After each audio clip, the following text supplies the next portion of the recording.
go on to World Giraffe Week and you'll find out all about the amazing things we're doing on behalf of giraffes around the world. So this has got members from the US, from Tanzania, from Ethiopia, places where they have giraffes, and the group is getting together and we're talking about how can we really celebrate what is an amazing day.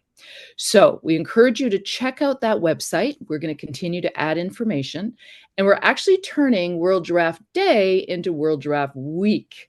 So we actually start, World Giraffe Day is actually on Saturday, June 21st, and we start at the beginning of that week, and we're going to be putting stuff on every day. So if you want to connect with one of your teachers, maybe it's a fun activity that you guys can do, and each day you come in during that week, you can go online and find out some fun activity that's happening that relates to giraffe. So we're very excited about that. It's been going on great. So I think I've got a little note here that Leslie's going to share that link. So again, it's World Giraffe Week. Sorry, it's .org. Thanks, Mary. Yep, so I've got that in the chat, and please make sure you check it out. And then you'll be at the Toronto Zoo, Mary? Yes, I will be at the Toronto Zoo. So next month, our meeting is going to be on June 21st, and I'm going to be at the Toronto Zoo. So the zoo has graciously allowed us to go and celebrate with them. So we're very excited about that. And there's 2 giraffes at the Toronto Zoo, and just recently they've announced that one of them is pregnant. So she's not going to be due until February, but we maybe can see her getting a little bit bigger as the baby grows inside her, and very exciting. Yes, so we'll be broadcasting from the Toronto Zoo, and if you are available or in the area, please come on out and come to the giraffe enclosure, and we'll be there to celebrate. Nice. For those who may have missed our April get-together, giraffe keepers Erica and Shona talked to us from the Giraffe House at the Blair Drummond Safari and Adventure Park in Scotland. Erica had told us about one of their giraffes, Sifa, really enjoys drinking from the hose. So she sent the video to us, and I thought before we put it on our social media, we would share it to the group first. So I'm going to share it now. There's no sound to it, but it is fun to watch.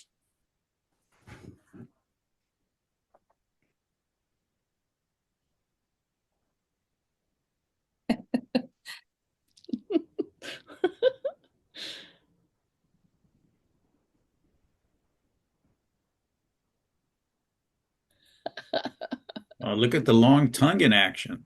Love it. Love it. Fresh water. Yum. Oh, that's great.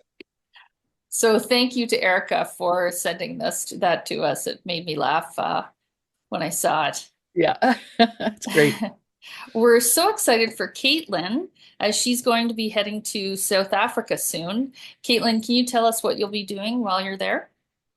Yeah, absolutely. So I'll be going back just to finish up my master's thesis and everything.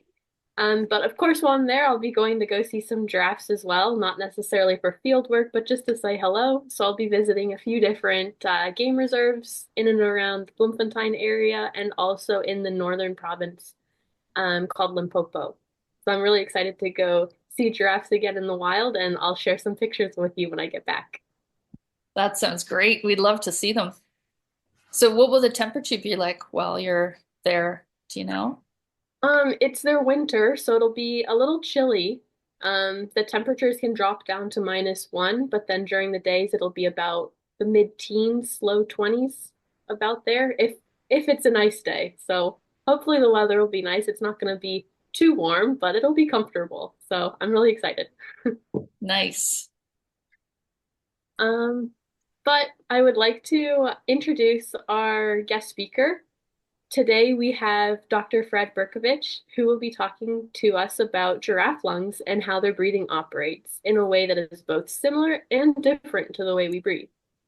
Dr. Fred is a comparative wildlife biologist who has studied animal behavior, ecology, genetics, physiology, conservation, anatomy, and evolution. He earned his PhD from UCLA based upon a 2-year study in the reproductive behavior of baboons in Kenya. He studied giraffes at the San Diego Zoo Safari Park and as well as in Zambia, Tanzania, South Africa. In addition to studying baboons and giraffes in the wild, he's studied African elephants in Botswana, koalas in Australia, snow monkeys in Japan, and rhesus monkeys in Puerto Rico. When not working, Dr. Fred thrives on hiking, backpacking, traveling, reading, sports, politics, and the news. We're so excited to hear you speak, Dr. Fred. Okay, thanks a lot, Caitlin. And in case you're wondering about some of those giraffe I studied in South Africa, they are probably some of the same ones that Caitlin's watching, because we were working at a reserve right outside Bloemfontein. There were actually 2 reserves. So it's a small world. Now, at the last Junior Giraffe Club meeting, Leslie said, you might want to bring a balloon. The balloons come into action at the end of the talk, so you have to wait patiently to see how are balloons related to giraffe breathing. So let's start with my first slide.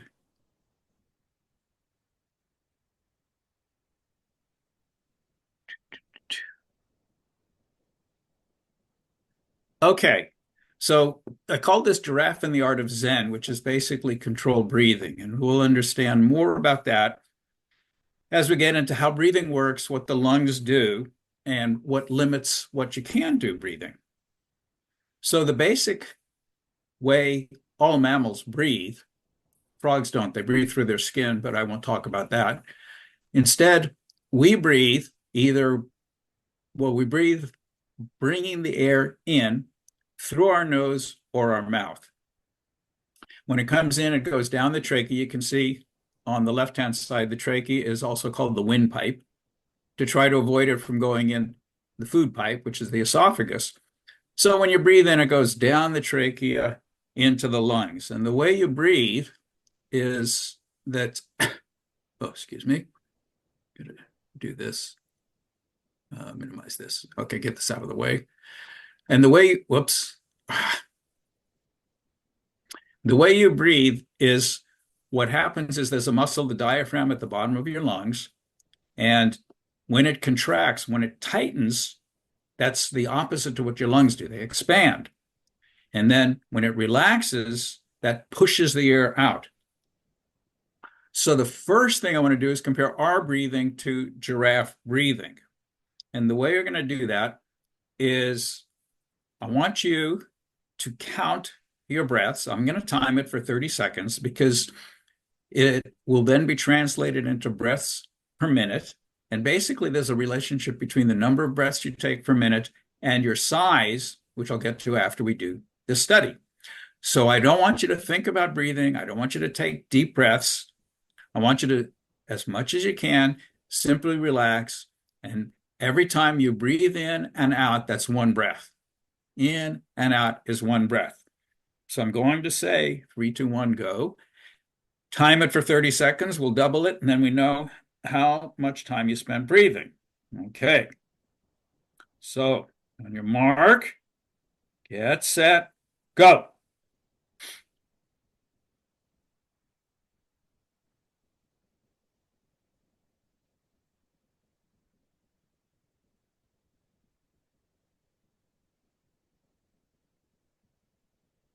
Halfway there.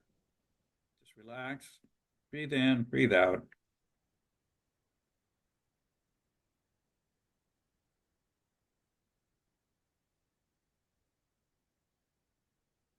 Okay, stop. Now, since I don't know how to do this or whatever, but the facilitator, now the question is, how many breaths did you take? And multiply it by 2. And then let me know, and I'll tell you how it compares to giraffe, and I think you'll be surprised. Okay, so who wants to say how many breaths they took? Anybody starting? Mary said I did 8 breaths. Okay. 8 in the 30 seconds or? In for 1 minute. So 4 in the 30 seconds. Okay. Yeah. Okay, next. Who else? Brandy said 6. Okay. And Addie said 9. Okay, and Leslie says? I had 10, but I don't know if I was overthinking and breathing too much. Okay. Oh dear, It really Leslie. was playing with my mind. Okay. So now, so people took between 6 and 10 breaths, and in general, humans take between 6 and 12 breaths. So you're pretty much average. Giraffe are a lot bigger than people. They take about 8 breaths a minute. So giraffe breathe at about the same rate we're breathing, despite the fact that their lungs are about 2.5 feet long and our lungs are about 9 inches long. So they breathe for their size really slowly. So once they breathe in, it goes to their lungs. So we get to the next step now, the lungs. So where are the lungs and what do they do?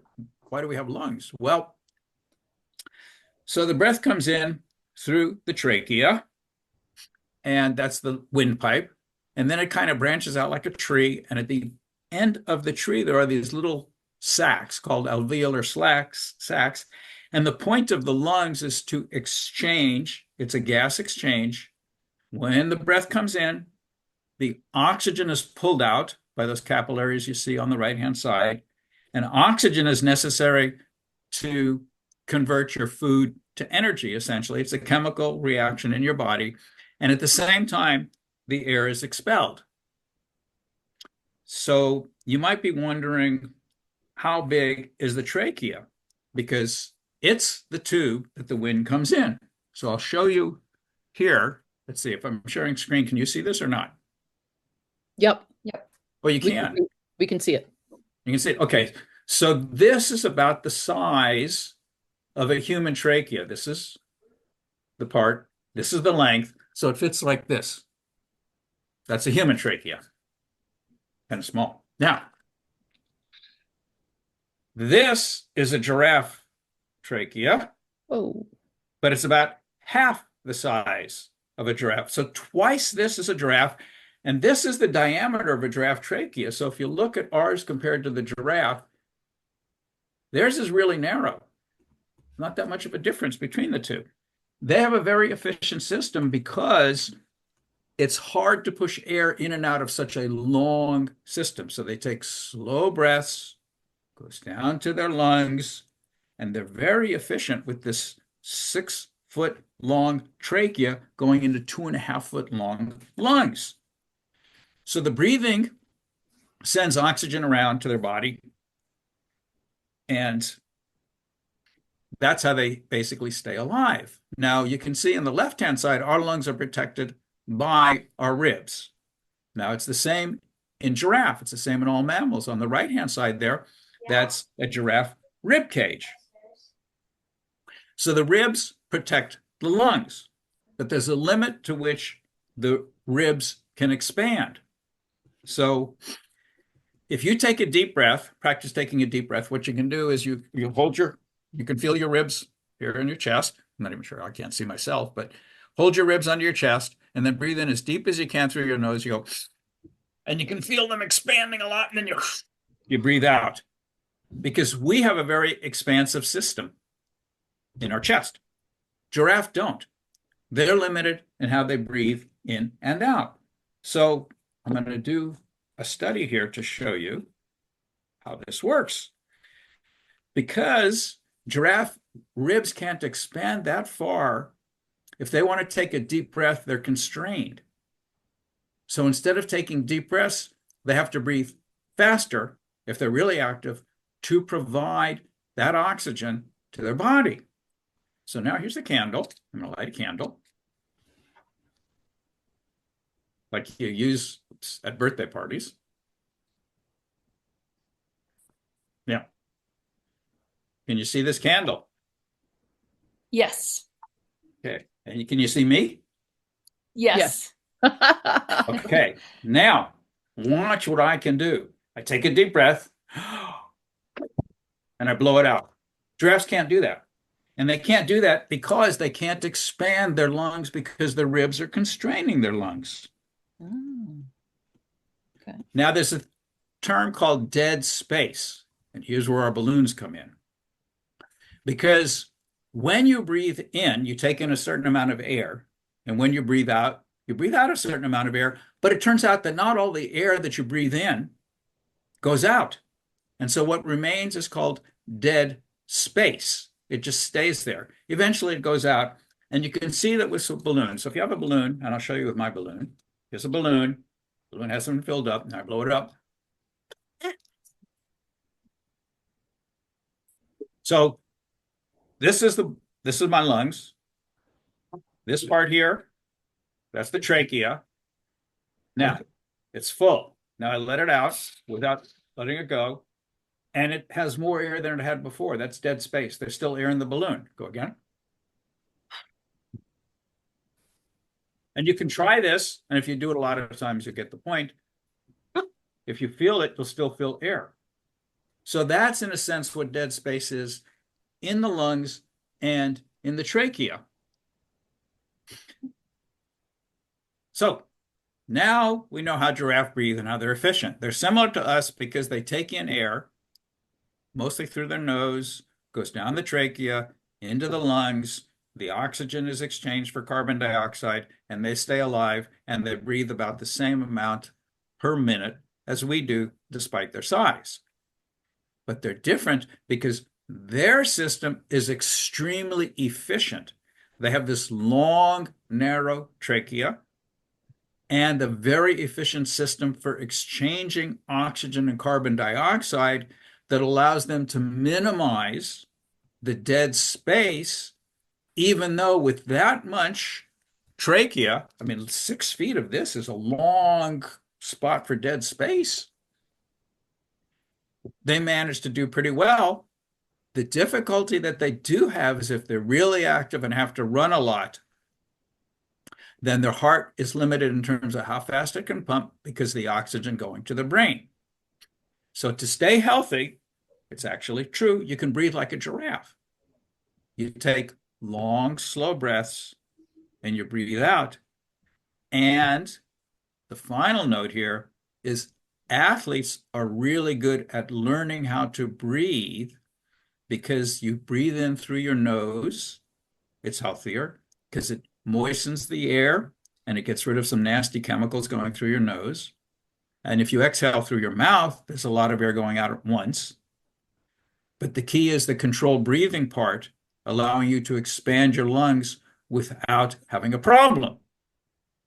As a key example, if you do a lot of exercise, you're doing tons and tons of exercise, and you're breathing heavily, and your heart's beating fast, and you're sweating like anything, you might also get a bit of a headache. And you get a bit of a headache because your system is working overtime. There's not enough oxygen getting to your brain and your organs. Instead, they're chock full of carbon dioxide that you want to get rid of. So that's why you might feel bad after working out. And what athletes do is they train themselves so that the oxygen and carbon dioxide exchange is going smoothly because they, in some ways, have to breathe like a giraffe, even though they're people, so their lungs can expand and giraffe can't. So now we take a time out. Talk is over. And we have to learn to breathe and take a Zen moment. Now you can control your breathing and you can calm down. So you don't have to be nervous about asking questions. Just take little breaths and that's it. So thanks a lot for listening. Now, any questions? Now you can unmute and ask questions. Thank you so much, Dr. Fred. As he said, if anybody has any questions, you can either raise your hand and unmute yourself or put them in the chat. I have a question. Sorry, I'm not sure how to raise my hand, so I'll just do it. I can see you like that. I'm not sure how to do that either. I don't have that little gold hand that sits up there.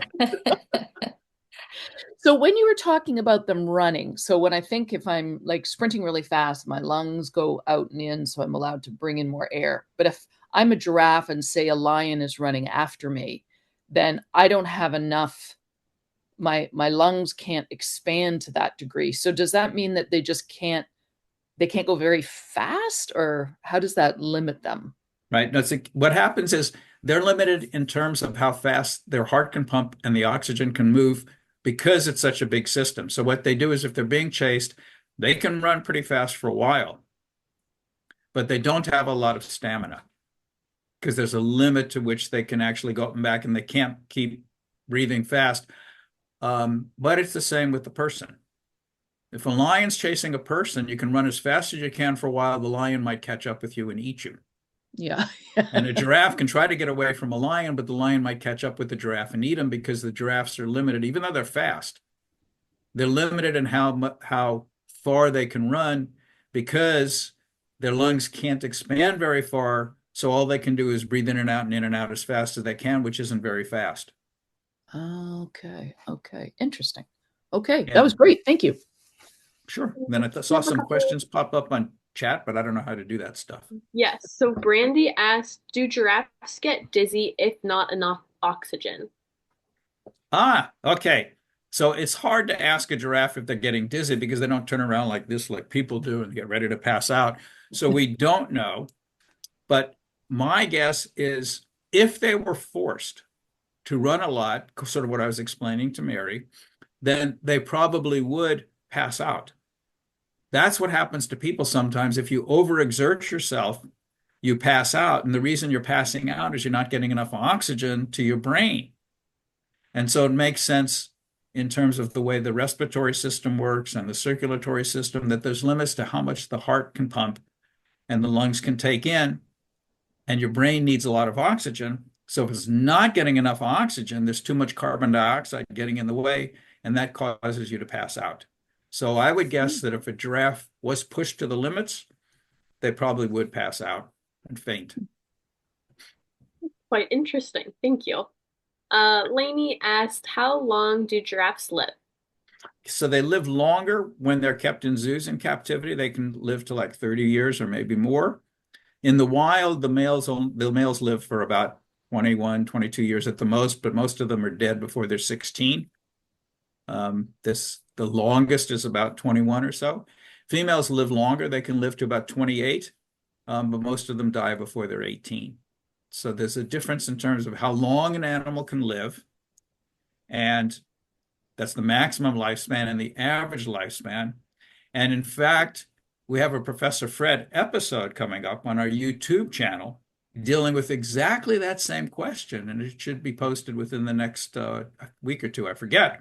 So keep your eyes tuned for Professor Fred, and there's a lot of detail in that one about how long not only giraffe but other animals can live. That's super cool. I'll definitely have to check that out.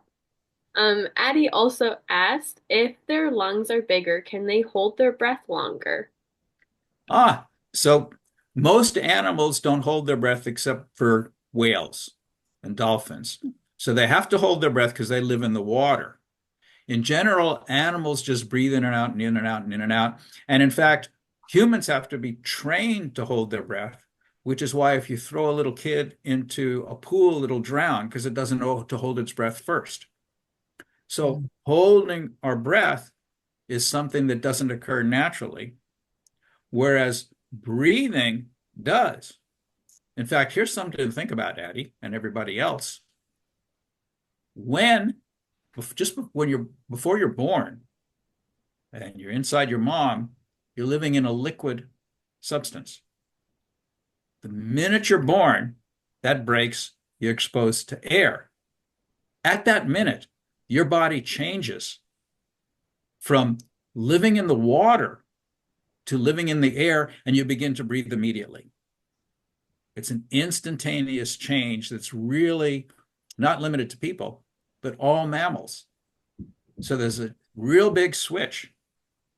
So we breathe naturally without even thinking about it. In fact, when I asked you to count, you had to think about breathing.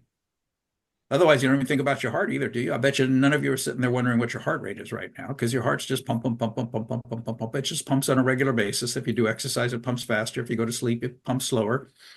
So if you go to sleep, your lungs breathe like you should, very slowly, calmly, unless you're having nightmares.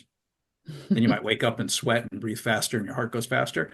But otherwise, giraffe don't hold their breath any more than most land animals hold their breath, because it's something that you have to learn and be taught. Perfect. Thank you. We have another question from Lainey. saying, can giraffes get lung cancer or any lung diseases? Okay, so yes, I'm not sure. They probably could, but it's not known. Lung diseases, yes, they can get lung diseases because there are certain diseases that do influence the lungs. One of them is called anthrax, and they can pick up anthrax in the wild. That's a lung disease. They don't suffer from lung cancer like a lot of people do from smoking cigarettes, because giraffe don't smoke cigarettes. So they don't get a lot of lung cancer. But they probably could get lung cancer. There are cases of giraffe getting cancer, but it's a skin cancer. And so I'm not sure they can get lung cancer or not, but they certainly can get diseases in their lungs. By the way, one way you can avoid lung problems, I'm sort of hinted at the start, is breathing through your nose. Your nose actually has a function besides sticking out in front of your face. So what happens is your nose does filter out certain items, chemicals, unless you have an allergy to certain pollens. And what happens with the allergy is it can't filter those out. Instead, you're overexposed to those. And so your nose starts running a lot. And it's running a lot because it wants to get rid of all the pollen. So what happens is the nose has evolved as a function to kind of filter various chemicals and pollen and things, and then moisten that oxygen so it goes into your lungs and it's easier for the blood to then absorb. Whereas if you breathe through your mouth, it's just coming in air, germs, whatever, and it's dry. So breathe through your nose. Breathe slow. Be a giraffe. Go through life having all these Zen moments, and you'll be calm, except for when you're doing exercise. Then when you do exercise, you breathe a little bit faster, but that's okay. Just don't overdo it or you'll pass out. Other questions? I actually had a question. So you're talking about breathing through your nose. Can giraffes breathe through their nose and their mouths, or can they only breathe through their nose? Yeah, it's a good question. So all animals can breathe through their nose and their mouth. They can all inhale through nose and mouth. But for the most part, they breathe in through their nose and out through their nose because their mouth is being used to eat. We tend to eat 3 meals a day, so we don't have much of a problem. Giraffe are eating like 2/3, 3/4 of the day. So their mouth is moving up and down, up and down, up and down. And they got to make sure that what they eat goes down the right pipe, the food pipe or the esophagus. And so they can do that at the same time they breathe through their nose. Same way we can eat, swallow food while we're breathing through our nose. So they do both. A really good example to see how this works in terms of animals is if you have a pet dog, or if your friend has a pet dog, or if you just watch a dog, they do breathe a lot through their nose, but if they get really hot, they start panting. And they start breathing through their mouth a lot more because that's the way that they cool down and get rid of this excess carbon dioxide that's building up because they have to breathe faster. So they could, but in general, they breathe in through their nose and out through their nose because they're eating a lot. Cool, thank you. We have another question in the chat from Lainey asking, what do you think you would do if you were a giraffe? Who, me?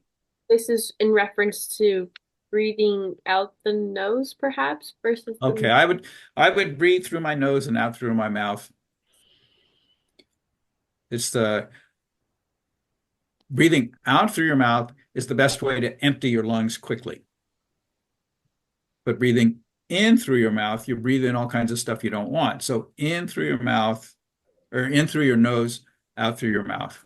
When I work out, because I work out regularly, I do, as much as possible, breathe in through my nose, out through my mouth, and I keep up a regular pattern, in and out.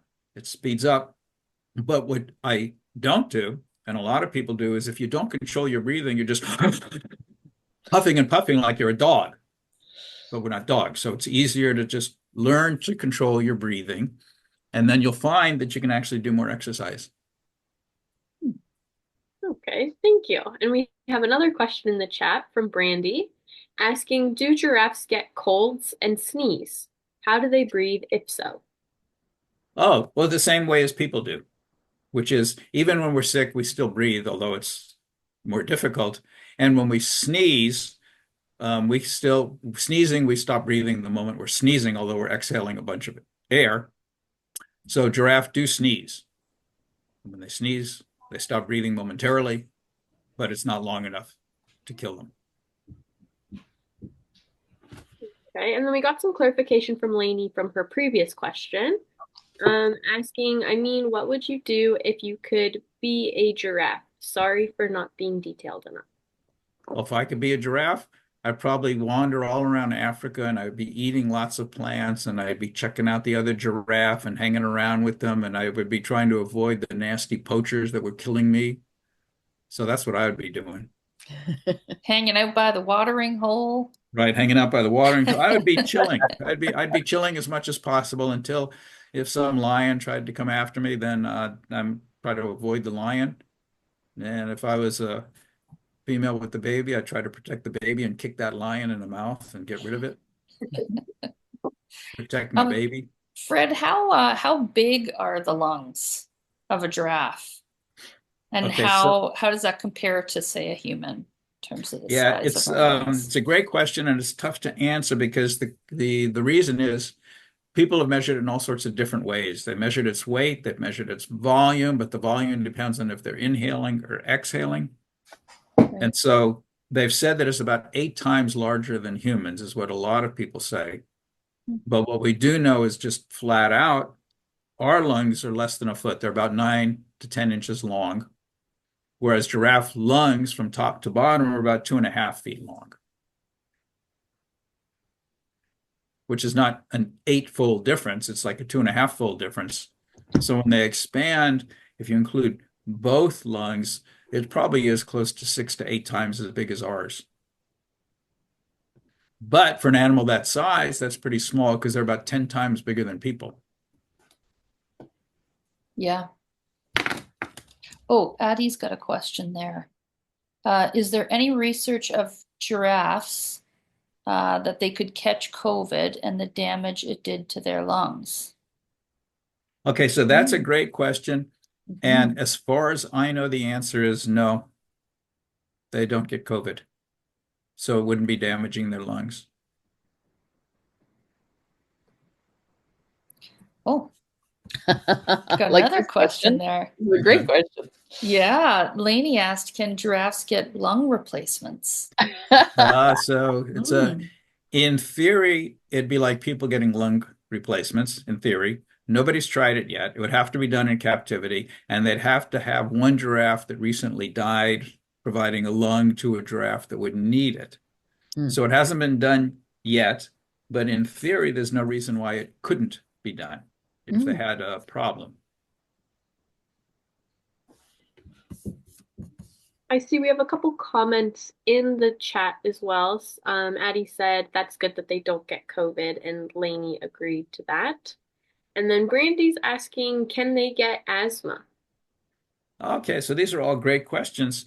There's no evidence that they can get asthma, but there's a lot of diseases that we have, a lot of lung diseases that we have that we probably have not had way back in our prehistoric era days. A lot of the diseases that affect our lungs sort of came about when we began a sedentary life, when we began living in cities and messing the air up and messing the water up and living really close together and spreading all kinds of diseases that weren't a problem in the past when we were all spread out and we were wandering around and we weren't that close to each other in terms of being able to spread diseases. A good example of that, because you brought up COVID. Good example of that is COVID. COVID's a recent disease, which probably came about because of a mutation from something that an animal doesn't suffer from to something that we do suffer from. But there's no evidence that COVID occurred even 50 years ago. It's a new one. Perfect. I see we have another question in the chat from Lainey asking about the brain. How large is the giraffe brain? I'll have to look that one up. stay tuned because we'll be doing a Professor Fred on the giraffe brain. So we'll let you know. Perfect. Are there any more questions from anybody? Has there been, do you know if there's been any research done that was inspired by the giraffes and how they breathe, in terms of how it could be beneficial to humans? Yeah, so one of the outcomes of studying giraffe breathing is in terms of ventilators for people who needed them, like with COVID-19, to help breathing. Because the key to the giraffe breathing, which evolved over millions of years, is they take these long, slow breaths, partly because they have this long trachea and relatively small lungs, but it's consistent. And so it's helped in terms of when people had COVID and they had to be put on ventilators. The idea with the ventilator was to keep it a consistent, long, slow breath in the patient that was on the ventilator. So in that case, people who were in the hospital were breathing to the extent that they could, like a giraffe, because giraffe breathing is very efficient in terms of the long windpipe and the slow breaths, maintaining it at somewhere like the same rate as giraffe, the 8, 10, 12 breaths a minute. And so there are medical achievements that follow from studying wild animals, even giraffe. That's very interesting. It looks like there's another question there, Kate. Oh, yeah, sorry, I just realized that my mic was on mute. Okay. He's asking, are giraffes' lungs immune to any diseases we get other than COVID and colds? We don't know the extent to which they might get lung diseases in the wild because it would be very difficult to figure it out. When you go to the wild and you watch giraffe, and Caitlin will see this with the more and more giraffe she sees, they don't walk around coughing and sneezing and acting like they're sick. So it's hard to tell if they have a lung disease. A lot of people who have lung diseases, humans, do cough a lot. And you don't see giraffe doing that, but that doesn't mean they don't have lung diseases that they're kind of adjusting to. But my guess is they probably don't have too many lung diseases. Again, because they don't live in these civilized societies where they're spewing out all these chemicals that are partly responsible for causing lung diseases. Right. So you just mentioned about giraffes coughing. So is it because I've never seen a giraffe cough to my knowledge, but is that because their rib cage is fused so they can't like take that breath before they exhale, or why don't they cough often? That's a good question. They probably don't cough, not because of the rib cage or anything along those lines. They probably don't cough because coughing is usually either a symptom of a cold, which they rarely would get, or if you get something stuck in your lungs or have a hard time, then you try to cough it up. Okay. Like if your food goes down, they say if your food goes down the wrong pipe, you start coughing to get rid of the food, or you're choking. And then it's kind of silly because as you're choking, because this food is stuck in the wrong place, people are saying, are you okay? You know, obviously I'm not okay if I'm choking and the food's killing me and it's stuck in my windpipe. But I can't say, no, I'm not okay because I'm choking to death because the food's stuck in my windpipe. So it's one of the crazier questions I've ever heard people ask. Along with visiting somebody's house and saying, do you have a bathroom? No, we just go in the backyard.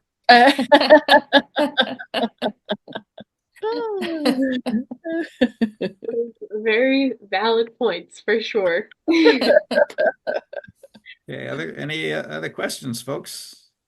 Anything else about giraffe lungs? Okay, so then the final thing to leave you with is just remember, breathe in through your nose, take these slow, calm breaths, and you'll find that you do relax more. Thanks. Thank you so much, Dr. Fred. That was so very insightful and I learned a lot, and I'll definitely take away to breathe like a giraffe. Okay. Okay, sounds good. That's the bonus about it, is it seems like it's very calming, Mhm. So I'm going to be very aware of my breathing today. Sounds like a plan, Liz. Yeah. Yeah, so thank you very much, Fred. Sure. Just a few things before we go. Thank you to those who attended our giraffe drawing workshop. But if you weren't able to attend the workshop, the recording is now on the Anne Innis Dagg Foundation's YouTube channel. So if you decide to make a giraffe drawing, we'd love for you to share it with us. And those from the workshop as well, if you can share your drawings with us, we'd love to see them. And I will put the link in the chat for the YouTube channel. Now, the other thing you can get on the YouTube channel is more of Professor Fred. So we just posted a episode about the giraffe's diet, and Fred talks all about that. So make sure when you go to the channel to look for that one. So our next meeting will be on World Giraffe Day, which is Saturday, June 21st. Our guest speaker will be Gemma Metcalf from the London Zoo in England. Gemma is the section manager for the Hoofstock team. She manages a very passionate team that look after a variety of species from giraffe and okapi to babirusa and camels. She is particularly passionate about the okapi, the giraffe's only living relative, and will be telling us all about them when we get together. And I'll be joining you from the Toronto Zoo. Thank you again to our speakers, facilitators, volunteers, and of course, our members. So one last thing before we go. We'll do our official Junior Giraffe sign-off. So if we can all unmute and say one of Anne's favorite sayings, long live giraffes. Okay, so I'll count us down if you're ready. Don't forget to unmute. So 3, 2, 1. Long live giraffes. Woo! Have a great weekend. Thank you. Have a good weekend, everyone. Be a giraffe breather. Breathe in and out. Okay.